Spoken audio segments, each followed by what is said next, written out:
18h à Kinshasa, 19h dans l'Est de la République démocratique du Congo, heure à laquelle nous vous convient à suivre cette tranche Kinshasa direct. On va parler de l'agression rwandaise. Faut-il continuer avec les armes? Persine Tambwe, expert à la matière, avec lui on va analyser les contours, les causes de cette guerre, les remèdes aussi. Il sera là.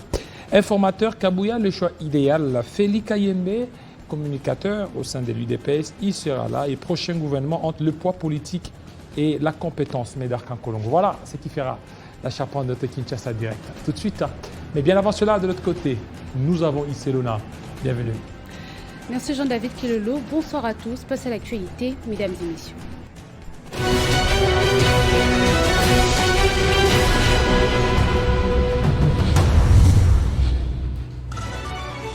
Les députés nationaux se sont retrouvés dans la salle de congrès du Palais du Peuple pour la plénière de validation de pouvoir des députés provisoirement élus, et cela province par province.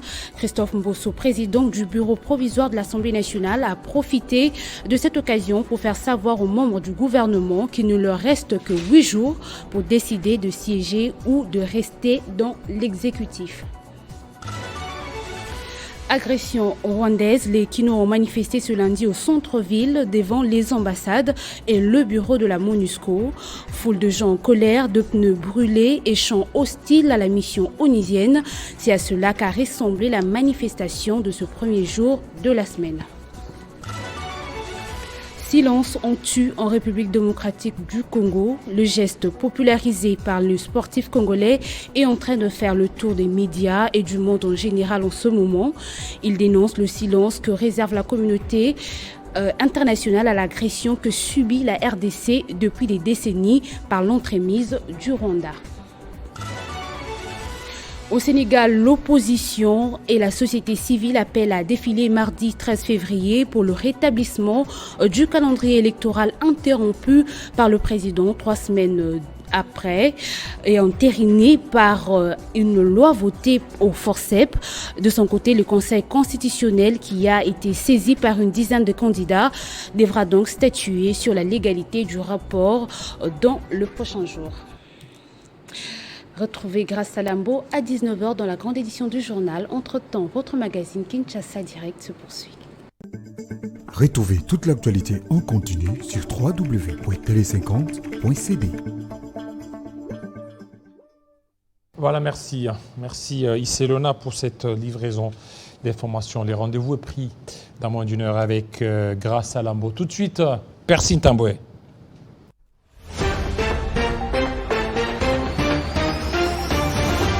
Parce que nous vous aimons, nous vous donnons le meilleur de nous-mêmes. Les infos. La construction de ce centre est devenue la réalité pour le président Tshisekedi. Les exclusivités. Je dois me marier. Ah oui? C'est une obligation, oui. C'est enregistré, hein, cette émission. Mais Surtout oui. cette partie-ci, on va couper. Il n'est pas trop attaché à la tribu. On dit qu'il a nommé trop de Il cassettes. vérifie, mais non. Parce que nous vous aimons, nous vous donnons le meilleur de nous-mêmes. Les débats républicains. Comment contrer le Congo? Non mais il faut... Alors vous n'avez pas dit cette loi-là? Les reportages choc. Ceci s'appelle lithium. Les magazines.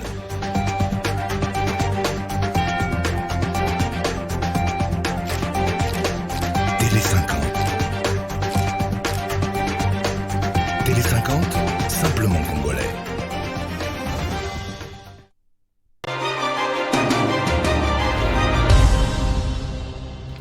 Il est expert des conflits dans la région, dans la sous-région. Il est aussi avocat, il est juriste. Lui, c'est le juriste ou maître, parce que si on ne reçoit pas sous la casquette de maître avocat, mais on reçoit en tant qu'expert Persine Tambwe. Bienvenue. Merci, M. Jean-David Kilolo. Vous êtes beaucoup plus intéressé à ce qui se passe dans l'Est de la RDC. Justement parce que la question de conflit qui se vit actuellement dans la sous-région de Grand Lac qui constitue ses piliers principaux aujourd'hui sur lesquels même le gouvernement de la RDC se base et qui fait que la RDC ne puisse pas se développer parce que c'est un mal qui doit être résolu pour permettre le décollage de la RDC. Parce que vous parlez, vous dites que c'est un mal qui doit être résolu. Alors, avant qu'on trouve des solutions, il y a les causes par rapport à ce conflit. Justement, comme je disais, en tant que chercheur, en tant que scientifique, mais aussi en tant que quelqu'un de l'Est et qui a vécu toutes ces atrocités, je me suis dit qu'il était important que je puisse mener des recherches et que je puisse analyser quels sont les problèmes, quelles sont les causes aujourd'hui qui font qu'il y ait ces conflits, d'abord en RDC et qui impactent aussi la sous-région de Grand Lac. Alors nous avons essayé de contacter tout le personnel, nous avons essayé de parler avec les populations, les ethnies. Nous avons compris qu'il y a un conflit interethnique. Et ces conflits interethniques ont toujours eu un impact sur la décision politique, sur la décision sociale et aussi sur le plan économique. Vous avez aujourd'hui les conflits, par exemple, entre les Hutus et les Tutsis. Les conflits des Hutus et les Tutsis datent depuis 1962. Et ces conflits ont continué. Nous avons une communauté qui est minoritaire, par exemple celle de Tutsis, et qui se sent toujours parfois être agressée, et qui a vécu aussi les génocides en 1994. Et cette communauté qui s'est retrouvée, par exemple, dans ce qu'on appelle aujourd'hui, dans le temps l'ancien royaume du Rwanda. Et c'est cette population qui vit ce qu'on appelle parfois la stigmatisation, la discrimination. Et elle peut aussi être parfois dans l'imaginaire, vouloir bien se défendre, parce que c'est une population congolaise. Vous savez, M. Jean-David Kilolo, il y a ce qu'on appelait dans le temps l'ancien royaume du Rwanda. Et tout comme il y avait l'ancien royaume Congo, tout comme il y avait le royaume, l'empire, tout ce qu'il y avait comme royaume et empire en Afrique, c'est de la même manière aussi ces royaumes existaient. Et quand le colon est arrivé, on a divisé. Il y a une partie de cette population qui appartenait à l'ancien royaume du Rwanda qui s'est retrouvée en RDC. Et une autre partie... Une partie? Oui. C'est-à-dire, lorsque le colon est arrivé en 1885, quand on a divisé l'Afrique, personne ne connaissait qui était l'oncle de tel, le cousin de tel. Ça fait qu'aujourd'hui, vous êtes par exemple dans le Bas-Congo, vous trouvez, il y a le Bayombe qui sont en RDC, il y a des Bayombe qui sont au Congo-Brazza, il y a des Bayombe qui sont en Angola. C'est la même manière, par exemple, qu'il y a des Tutsis qui sont en RDC et il y a des Tutsis qui sont au Rwanda. Alors, ces sentiments de déni, ces sentiments de stigmatisation, je considère cela comme l'un des facteurs importants aujourd'hui qui crée cette frustration et qui fait qu'il y ait cette situation d'insécurité dans l'Est de la RDC. On stigmatise qui? Les populations Tutsis. Je ne sais pas, il y a ce qu'on appelle le délit des faciès. Mais n'oubliez pas qu'il y a les Tutsis et les Hutus. Justement. Ici chez nous, à RDC. Justement. Mais... Alors, ces deux tribus se retrouvent toutes au Rwanda, tout comme ici au Congo. Oui, justement. Tout comme il y a des tribus qui se sont retrouvées en Angola et qui sont aussi en RDC. Il y a des tribus. Tout comme ceux qui se retrouvent en Zambie ou aussi en RDC. Justement, c'est ça justement le problème qu'il y a à l'est de la RDC. On a tendance à dénier la nationalité à certaines populations, alors que ces populations sont dites congolaises. Vous savez, je pourrais peut-être dire quelque chose. Mais pourquoi c'est seulement avec les Tutsis ou les Hutus, alors qu'il y a aussi le même problème au niveau de la Zambie, RDC, ça ne crée pas beaucoup de problèmes comme celui constaté avec le Rwanda. Il y a ce qu'on appelle des extrémistes. Des extrémistes, c'est souvent des gens qui vivent de conflits, qui vivent de la haine, qui vivent de la division, qui pensent qu'il faut qu'il y ait haine, il faut qu'il y ait division pour qu'il y ait la guerre et pour qu'ils puissent se retrouver. C'est pourquoi on va toujours chercher à stigmatiser des ethnies, des communautés et à manipuler les unes contre les autres. Vous savez, depuis longtemps, avant l'arrivée de Belges, les Hutus et les Tutsis, aujourd'hui, ils vivaient ensemble. Ils ont toujours vécu ensemble. Mais aujourd'hui, il y a ces sentiments de haine-là. Il y a des gens qui tirent des ficelles ce conflit. Vous prenez par exemple le cas de FDLR. Les FDLR ne jurent que par l'extermination de la race Tutsi. Et vous voyez toutes ces milices-là qui à l'est de la RDC, le Nyatura, les et consorts, toutes ces milices-là. En quelle visée? C'est génocidaire.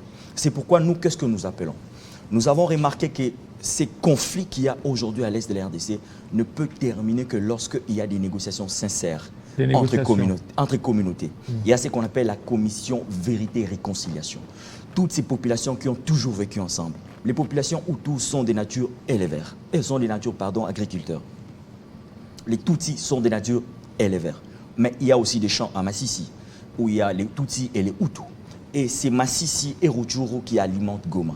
Et Goma, parfois, nous envoie la viande ici à Kinshasa. Ça fait que s'il y a la guerre, aujourd'hui, c'est parce qu'on ne parvient pas à trouver les causes profondes de cette guerre-là. Il y a ces conflits intercommunautaires. Et chaque communauté va chercher à vouloir que la décision politique tombe en sa faveur. Et l'autre va bien vouloir se défendre. C'est pourquoi nous pensons que par rapport au conflit qu'il y a à l'est de la RDC, je ne voudrais pas qu'on puisse incriminer le Rwanda. Le problème est d'abord à l'intérieur de la RDC. Parce que ce sont des communautés congolaises, des ethnies congolaises qui doivent s'entendre, s'accepter et vivre mutuellement. Alors maintenant, pourquoi le Rwanda, à chaque fois, il veut s'immiscer dans ces conflits, puisque c'est un conflit congolo-congolais, il fallait laisser ça aux Congolais. Pourquoi à chaque fois, il n'y a que le Rwanda qui est pointé du doigt vous comme envahisseur? Vous savez, dans chaque guerre, il y a d'abord l'histoire. Vous savez, l'histoire politique démontre qu'en 1994, lorsque le Rwanda, le président Kagame va entrer au pouvoir avec le FPR, il y a beaucoup de Hutus qui vont traverser la frontière pour revenir en RDC. Justement, c'est aux environs de Massissi et de Rutshuru. Et ces Hutus vont dire que ce sont vos frères Tutsis du Rwanda, donc le Nilotique, qui nous ont chassés et nous allons aussi vous exterminer après avoir commis les génocides au Rwanda. Ces Hutus-là et ces Tutsis-là qui ont fui la RDC, qui sont allés au Rwanda. Et le Rwanda considère cela comme un problème et que ces Tutsis congolais doivent rentrer chez eux.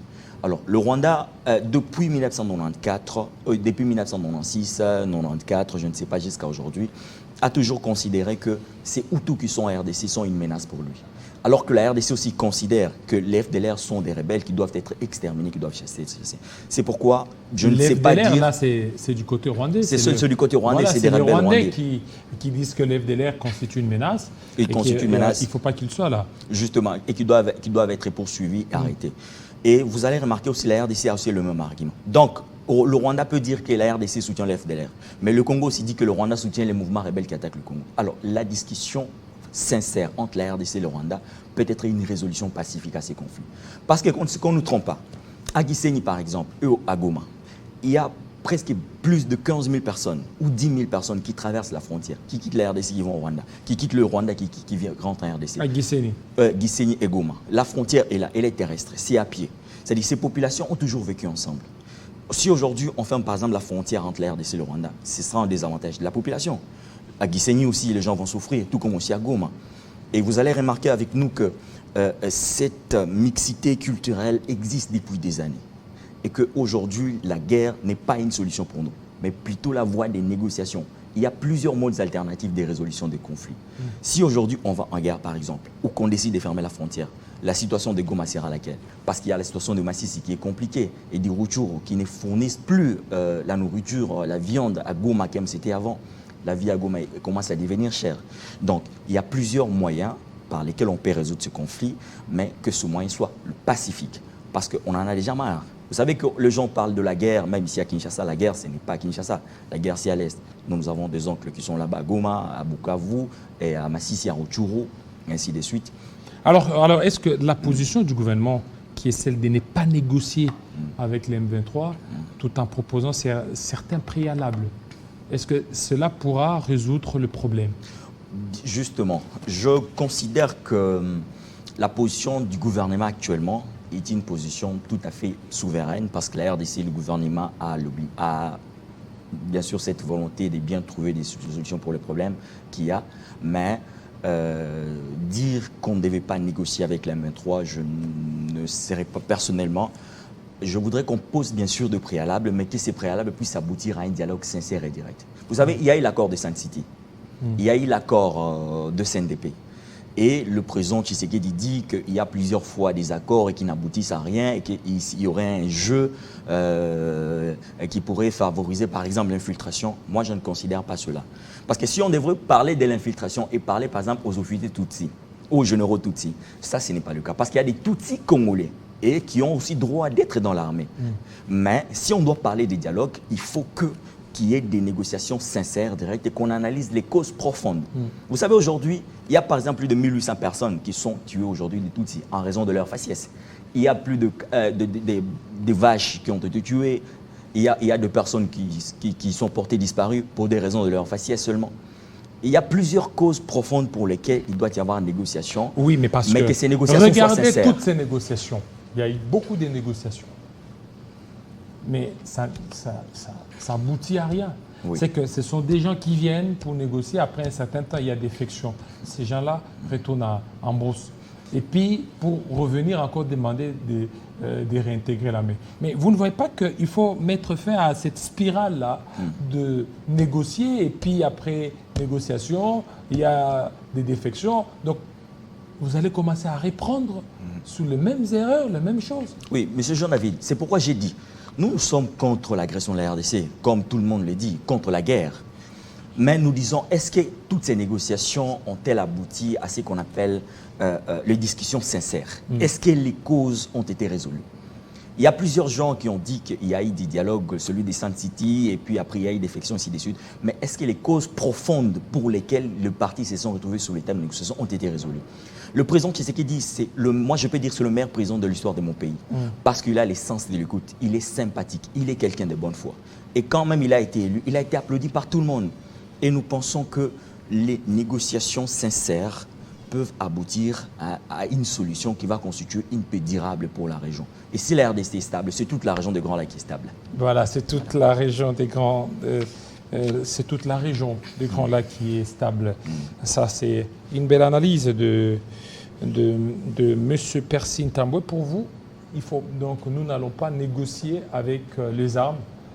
Donc, il faut continuer avec les dialogues. Bon, un dialogue direct, franc, sincère et et dont les résolutions doivent automatiquement être appliquées pour mettre fin à ces conflits. Merci beaucoup. Merci.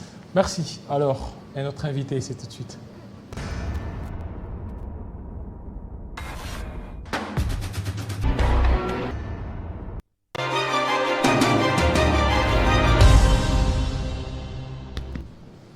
Après la désignation de l'informateur, plusieurs acteurs politiques ont réagi.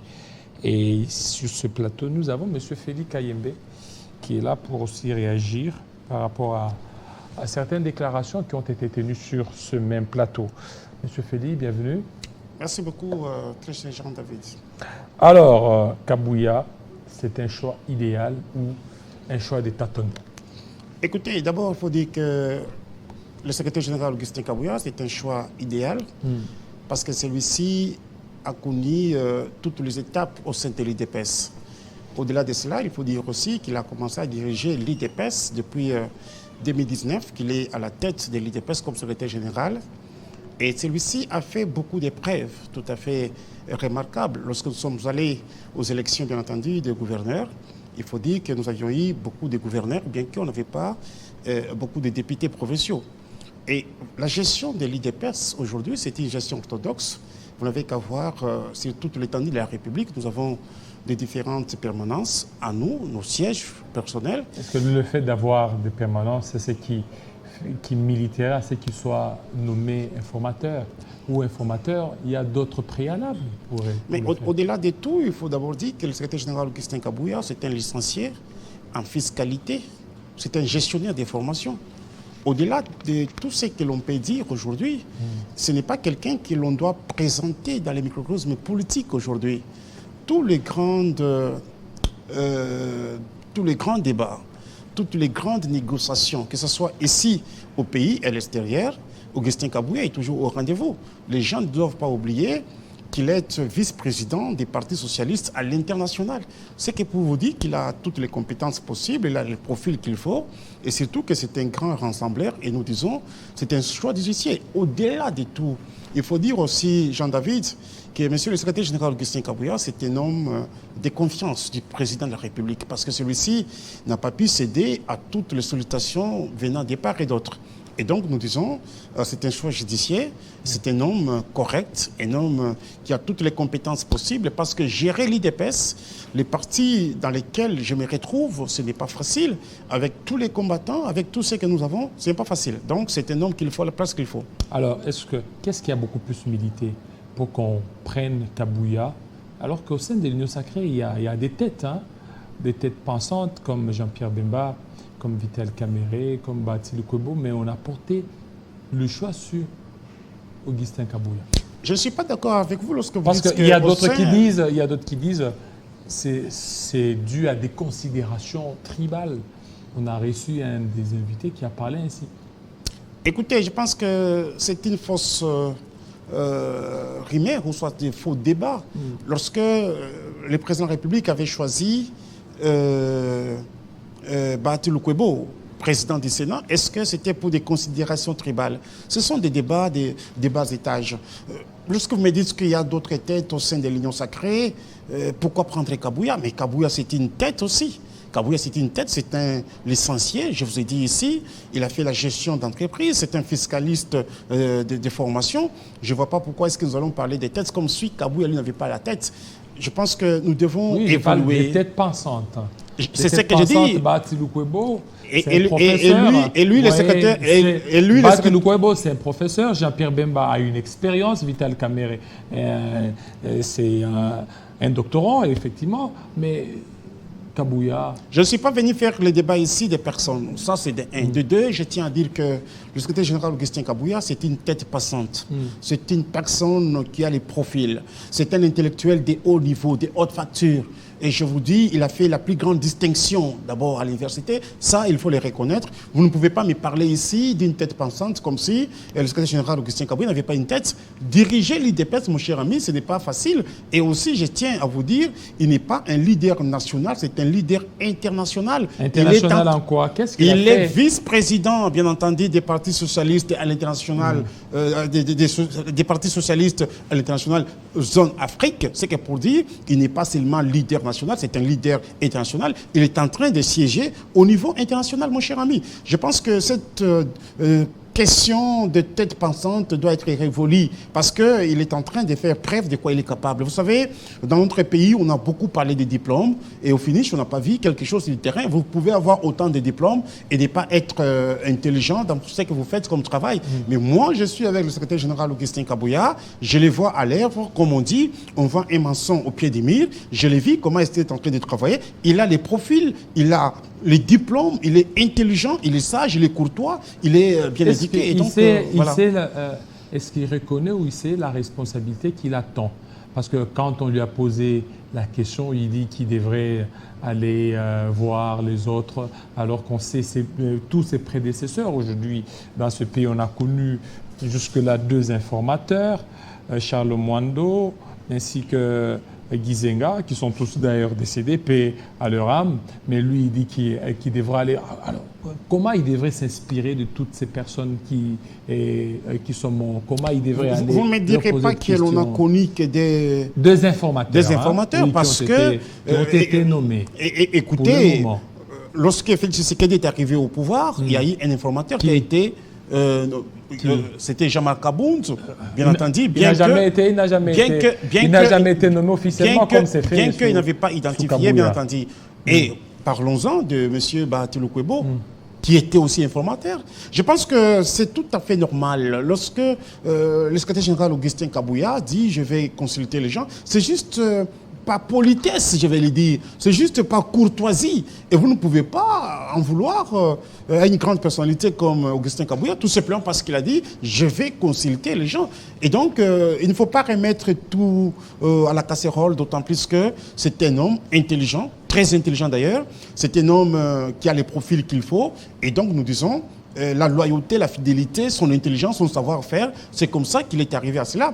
Lorsque vous remettez cela en cause, vous ne pouvez pas dire que le président de la République n'a pas bien réfléchi pour qu'il puisse, bien entendu, nommer le secrétaire général Augustin Kabouya comme informateur. Le président de la République, c'est un grand visionnaire.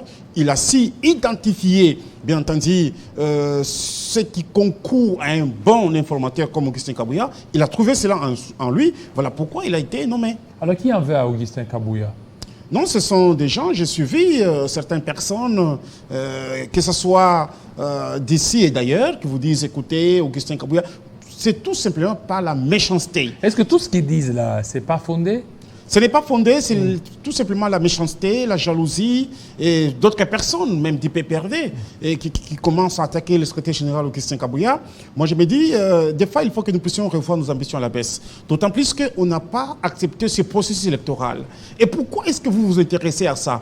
Je sais que c'est tout simplement parce que Augustin Kabouya, je sais tout simplement parce que Augustin Kabouya, c'est un homme sincère, c'est un homme sérieux, c'est quelqu'un très actif pour ce qui est du régime de Félix Tshisekedi. C'est un homme très intelligent. Voilà pourquoi est-ce qu'on l'enlève. Mais parce que ce sont des Congolais, est-ce que les Congolais doivent refuser de s'enrouler? Est-ce que les Congolais doivent refuser de participer à un processus électoral? Et aujourd'hui, ils reviennent encore sur les champs de la honte pour commencer à attaquer Augustin Kabouya. C'est de la honte pour leur camp. Voilà, et vous parlez de la honte. Augustin Kabouya, l'informateur. Alors aujourd'hui, tel que se présente l'Union sacrée, on sent qu'il y a beaucoup plus de frustration il y a un peu des agitations par-ci par-là, parce que d'ici là, il y aurait la nomination d'informateurs du gouvernement. Est-ce qu'Augustin Kabouya sera-t-il à mesure de pouvoir concilier toutes les positions ainsi que toutes les tendances? Je pense qu'Augustin Kabouya a tous les atouts. Ça, il faut les reconnaître. Et aussi, c'est un homme de terrain, c'est un homme de négociations, c'est un homme de grands rendez-vous. Il n'a pas commencé... Est-ce qu'il sait garder les secrets d'abord? Parce que deux fois, il y a certains secrets qui lui ont été confiés, puis il parvient à les divulguer en public. Mais ça ne fait pas de lui un bon... Il n'a jamais divulgué les secrets d'État. Oui, mais il y a certains secrets... Je suis communicateur de l'IDPS, je suis trop proche du secrétaire général Augustin Kabouya. Il y a beaucoup de choses que nous-mêmes, nous ne connaissons pas cela, nous ne sommes pas mis au parfum de cela. C'est un homme d'État. Il n'a pas été à l'école de qui que ce soit. Augustin Kabouya a été à l'école d'Etienne Tshisekedi ou Moulumba. Augustin Kabouya a été à cette grande école-là, et donc c'est un homme qui sait comment garder les secrets d'État. Et aussi, il a toujours été dans des grandes négociations, dans des grands rendez-vous dans notre pays. C'est Augustin Kabouya qui est toujours en avant-plan. Ce n'est pas quelqu'un que l'on doit présenter aujourd'hui. Je pense qu'à un certain moment, il faut que nous puissions reconnaître l'intelligence, le savoir-faire et aussi la politique d'Augustin Kabouya. C'est un homme qu'il faut à la place qu'il faut. Nous disons, c'est un choix judiciaire que le président de la République a opéré en désignant M. Augustin Kabouya comme informateur. C'est cela le problème. Parce que tout simplement, il s'appelle Kabouya. C'est ça le problème.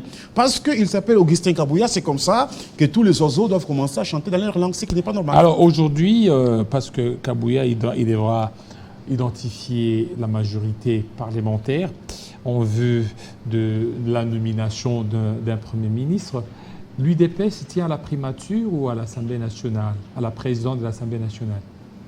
Écoutez, je pense que ce sont des secrets d'État et aussi des grandes négociations qui doivent se passer au niveau de la haute hiérarchie. Mais il faut reconnaître aussi que l'UDPS est un parti politique qui a concouru comme tous d'autres partis politiques.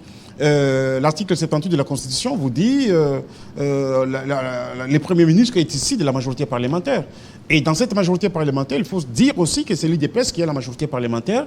Et donc, si le Premier ministre... La majorité parlementaire, effectivement. Bon, pas absolue, hein? Pas absolue, c'est ce que j'ai dit. Nous sommes majoritaires dans la majorité. Et donc, si le Premier ministre est issu de l'UDPS, ça ne passera pas comme quelque chose qu'on a commandé. C'est normal que nous puissions avoir un Premier ministre. Bon, écoutez, ici, c'est une question que le président de la République, avec d'autres opérateurs politiques, je vais dire, qui doivent s'en décider, mais il faut dire que si l'UDPS prenait la primature, ce n'est pas un péché. Voilà, et si l'UDPS prenait aussi l'Assemblée nationale, la présidence? Je ne suis pas venu ici pour parler de ce qui doit être pris. Nous sommes en train de parler d'abord de l'informateur.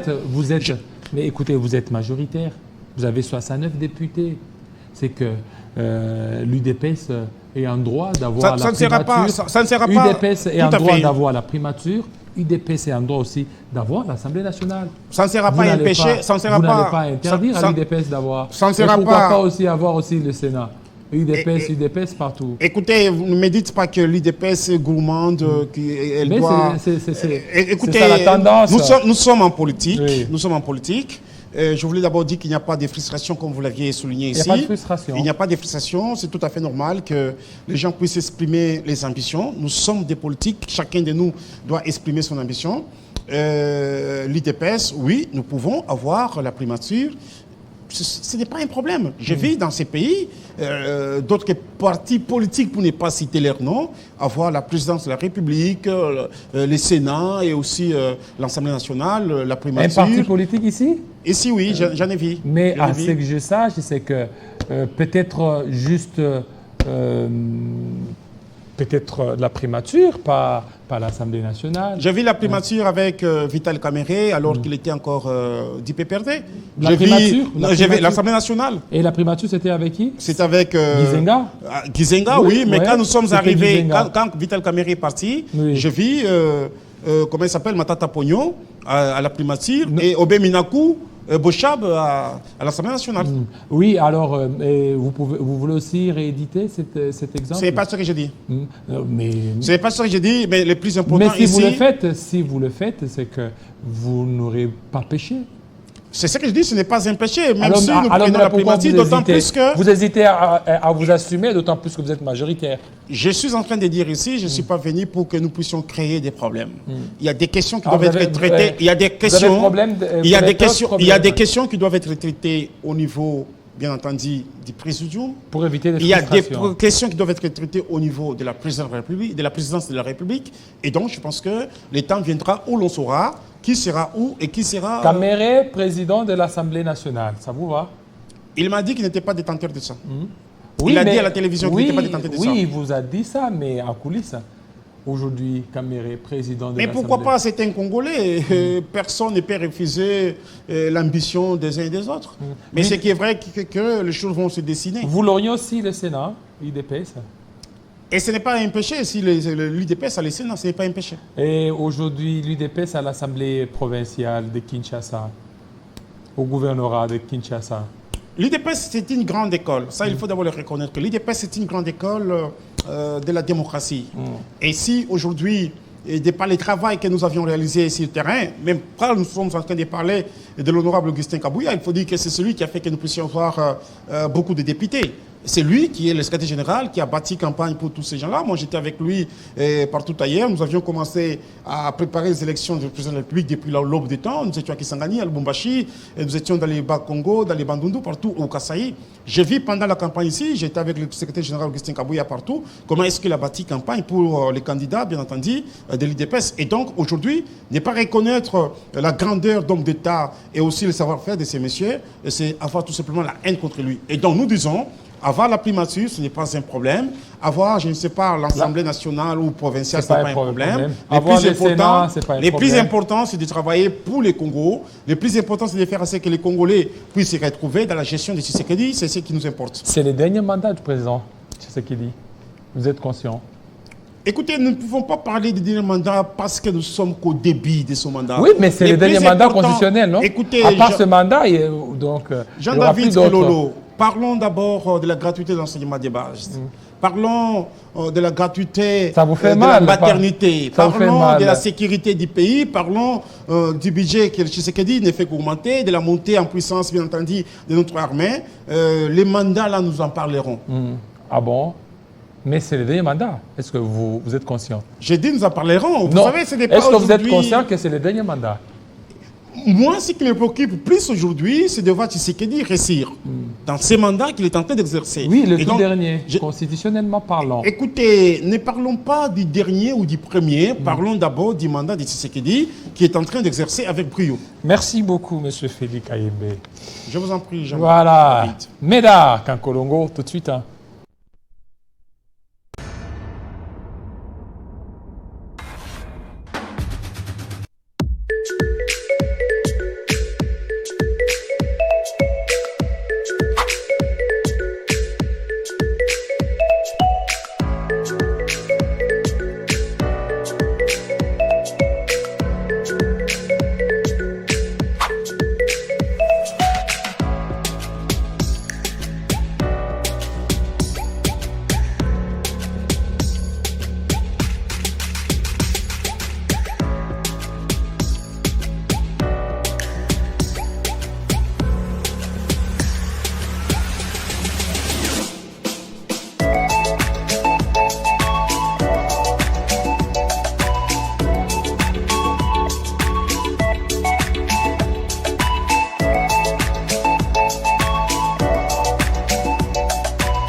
Prochain gouvernement entre le poids politique et la compétence. Médard Kankolongo, bienvenue. Merci Jean-David pour l'invitation. Bien portant. Très bien. Médard Kankolongo, toujours cadre de l'Union sacrée. Exactement, moi je ne fais pas... Malgré les coups et blessures reçus. Oui, je suis ici devant vous, ça fait longtemps, après les élections que je suis passé, c'est pas passé sur Télé 50, mais je suis partout. Je remercie ici la population de Lukunga qui m'ont voté massivement. Et je vous rappelle que c'est depuis le 9, je suis devant le juge. Et nous avons plaidé au niveau de la Cour constitutionnelle. Mais vous n'avez pas reçu hein, la procuration ou le mandat. Exactement. Vous n'avez pas reçu. Exactement. Alors, vous savez c'est déjà une perte en avance. Hein. Je vous explique, Jean-David. On a instauré une commission au sein du regroupement par le professeur Bahati Lukwebo, qui m'a dit d'ailleurs que je ne m'agite pas. Si je suis sûr que j'ai gagné, j'amène mes PV. Et son neveu, Bahati Basseme, amènera aussi ses PV. Nous faisons la confrontation et après, il me donnera le mandat. Alors, c'est lui qui était à la commission, il s'appelle Madame Elodie, qui est son dirkaba. Je suis arrivé au regroupement de 9h jusqu'à 18h. Son neveu, Bahati Basseme, ne s'est jamais présenté. Mais parlons-en. Avec le PV vérifié pièce par pièce, j'étais dans les 3000 voix pour le 500 PV, alors que le neveu du professeur Bahati n'avait que 212 voix. Mais moi, j'ai reçu un des cadres. Il m'a dit, vous lui avez dit que vous aviez 13 000, mais vous êtes allé présenter 6 000. Mais tantôt là, vous parlez de 3 000. Alors, vous ne voyez pas qu'il y a un peu de contradiction dans vos dires? Mais Jean-David, il s'agit de la vie, je me suis sacrifié, ne polémiquons pas, parce que je n'aime pas polémiquer sur ça. Je vous dis qu'il y a eu une commission à l'interne. Oui. Tous ces gens et cette commission, on vous a appelé, vous ne vous êtes pas présenté à cette commission? Mais c'est regrettable. Non, je vous cite bien, j'étais à la commission de 9h à 18h.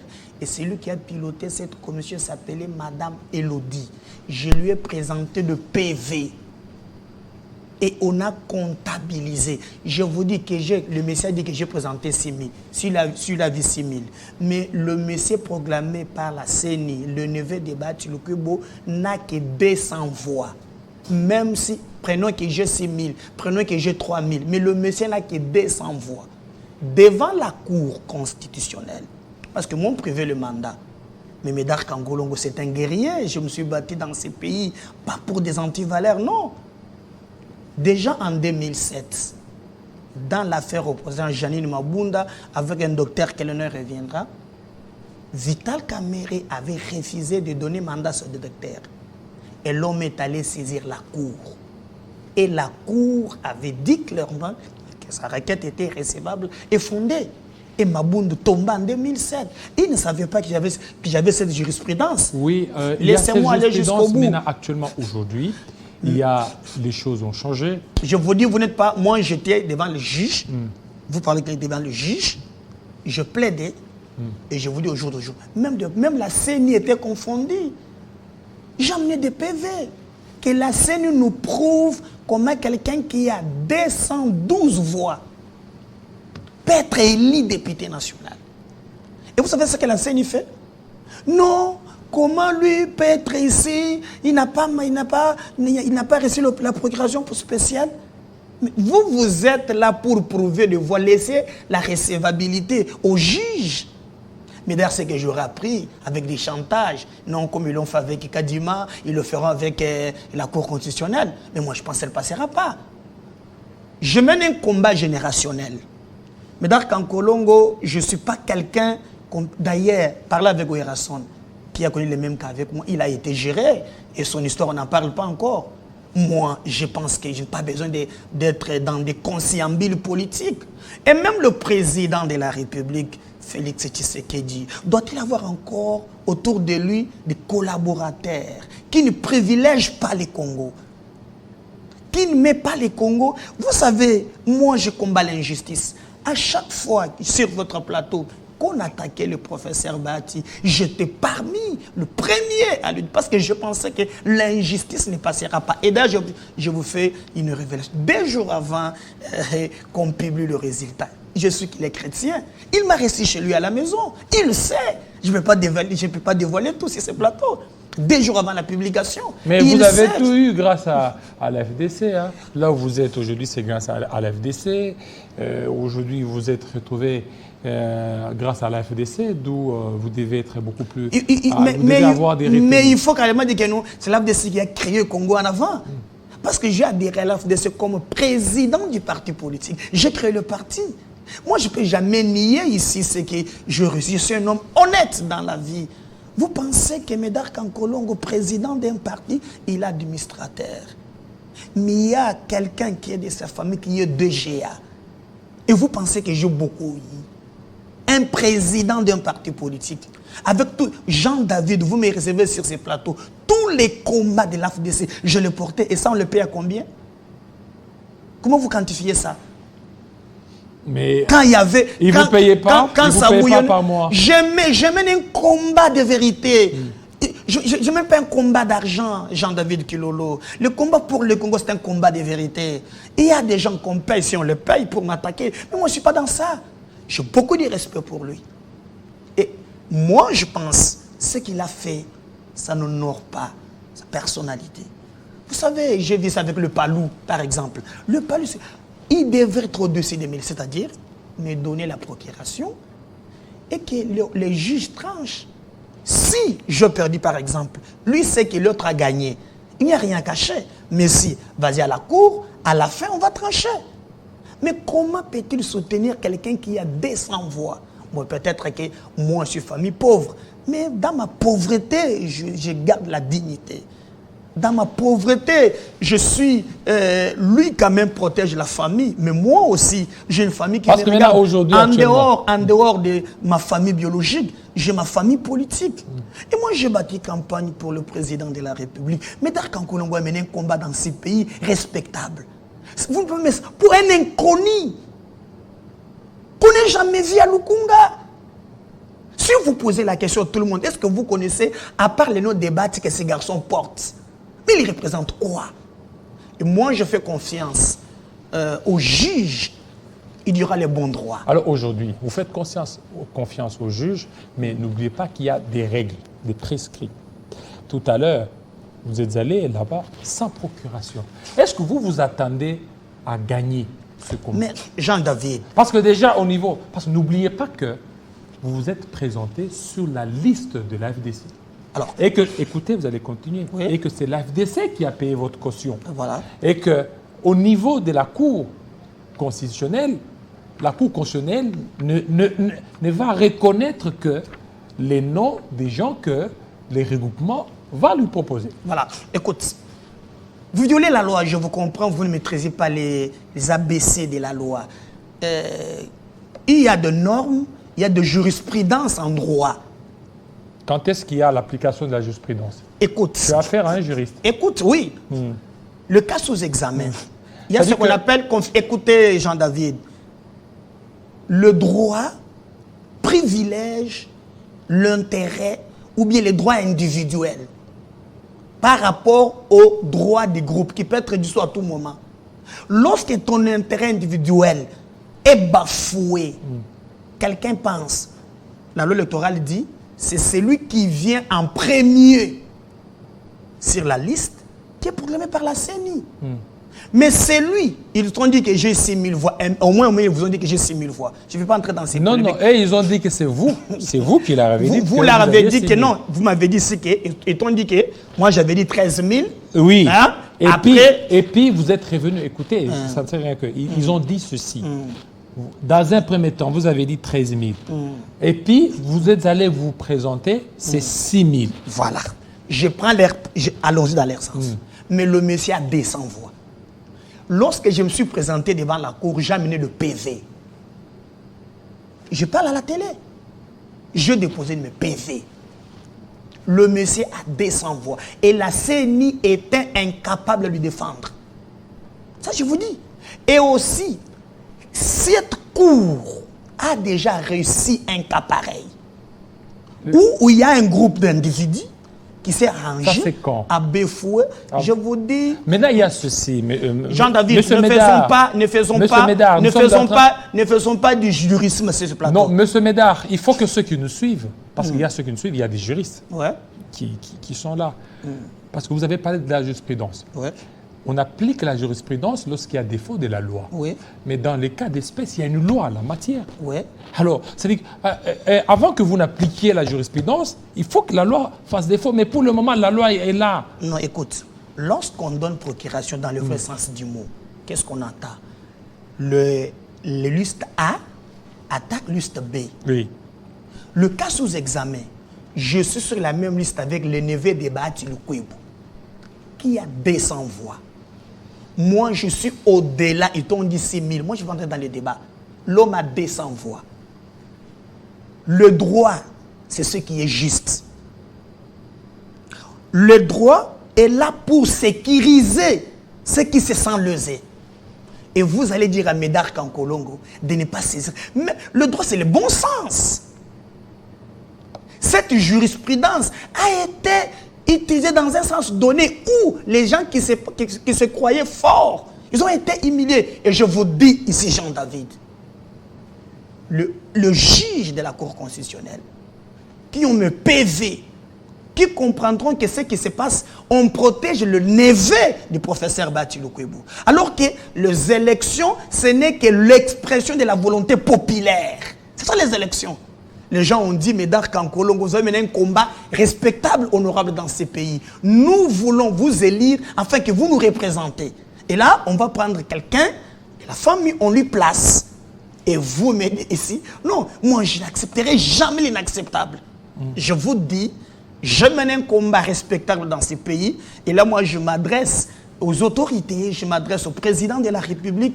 Moi, on me sacrifie parce qu'ils disent, partout, je suis pauvre. L'enfant, moi aussi, je suis pauvre. Qui a dit que vous êtes pauvre? Partout. Non, ça c'est... Non, et vous l'avez dit ici que non, je me suis retrouvé. Comme si le Congo... Non, mais le Congo appartenait... Écoutez, Jean-David, écoute, c'est grâce à la FDC. Mais posez la question, c'est ce qu'ils ont donné aux enfants.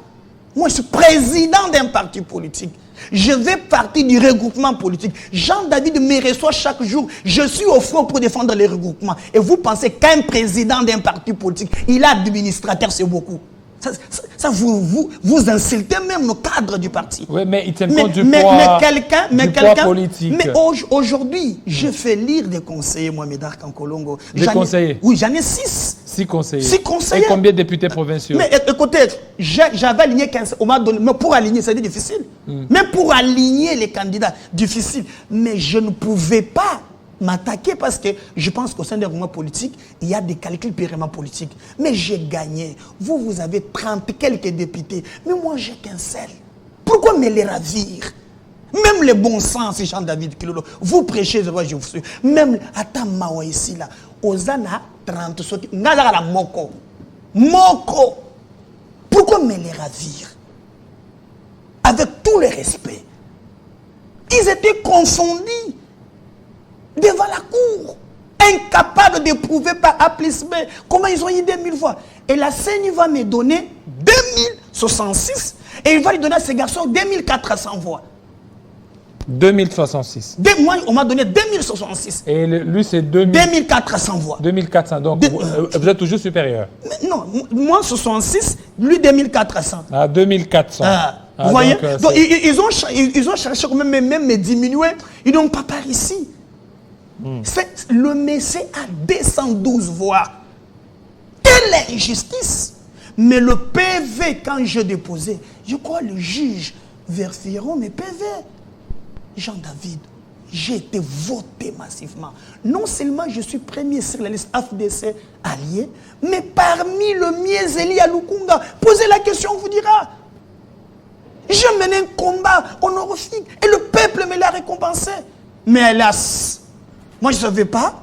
Vous savez, moi, je croyais beaucoup à Bahati Lukwebo. Maintenant, là, c'est au niveau national. Vous avez aussi postulé au niveau provincial? Exact. Et provincial, là, c'était catastrophique? Exact. Vous avez échoué partout? Non, écoute, moi, là où j'échoue, échouer dans la vie, ce n'est pas mauvais, Jean-David. La vie, c'est le haut et le bas. La commune de Kinshasa avait aligné 4 conseillers, le député provincial et national pour Lukunga. Je fais élire 2 conseillers aujourd'hui. 2 conseillers. Et je me bats, Ngaliema, Mongafula. Aujourd'hui, au Congo en avant pèse aujourd'hui. À ce qui concerne la députation provinciale, lorsqu'on a fait la totalité des voix, il y a eu un écart de 166 voix. Je ne peux jamais réclamer. Échouer, c'est quelque chose qui est normal dans la vie. Donc c'est au niveau national. Et j'ai été voté massivement, Jean-David. Je peux vous amener le PV, c'est dans ma voiture. Vous allez vous étonner. Nulle part le monsieur figure. C'est le dernier de nous tous. L'ennemi de Bachilou-Koubou. C'est le dernier de nous tous. Est-ce que doit-on vraiment construire un pays? Et moi, j'étais même estomaqué quand je vis, on est agressé à l'Est. Ils s'entretuent, alors que nous, de votre autour du président, je vis le leader même de l'Union sacrée. C'est autour des intérêts personnels égoïstes. Le Congo n'avancera pas comme ça. Prochain gouvernement, pour terminer. Moi, j'ai salué la nomination d'Augustin Kabouya. Je pense que c'est quelqu'un qui n'est pas trempé dans des histoires. Dans ces pays, vous n'avez pas de l'expertise, les gens qui ont des intérêts égoïstes. Et moi, je pense que avoir de l'expérience dans les détournements, lui n'a pas cette expérience-là. Il n'a pas l'expérience. Comment on est en train de dribbler les gens, n'a pas cette expérience. Mais je pense qu'il travailla pour l'intérêt du Congo. Et il doit, quand il consulte, laissez-moi chez Jean David, en consultant les gens, Augustin Kabouya doit tirer beaucoup d'attention. C'est Gourou qui entoure le président de la République pour des intérêts mesquins, pour des intérêts égoïstes. Il est grand temps qu'on les sanctionne.